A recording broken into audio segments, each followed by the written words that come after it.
கூட வேண்டாம். சும்மா சாப்பிடுங்க. செஞ்சு சாப்பிடுறதெல்லாம் அப்புறம் சொல்றேன். எமர்ஜென்சி இதுக்கு இது நீங்க சாப்பிடலாம். என்னங்கய்யா சாப்பிடணும்? ஆடாதொடை இலை தெரியுங்களா?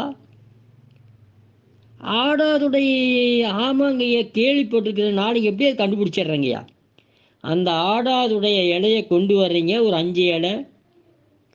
நல்லா சாறு எடுக்கிறீங்க. கழுவிட்டு சாறு எடுங்க. தேன் 1 ஸ்பூன் சேருங்க.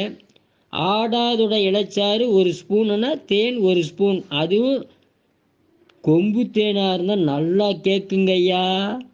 நீங்க பாட்டுக்கு அடை அடையா வித்துட்டு வருவான். தேனோ தேனு, அடத்தேனோ அடத்தேனு, அடப்போட சடத்தேனு. இது தேனும் இல்லை ஒன்றும் இல்லை, சக்கரை பாகு. அந்த தேனெல்லாம் வாங்கிடாதீங்க. வாங்காம நல்லா உங்கள்கிட்ட தெரிஞ்சவங்ககிட்ட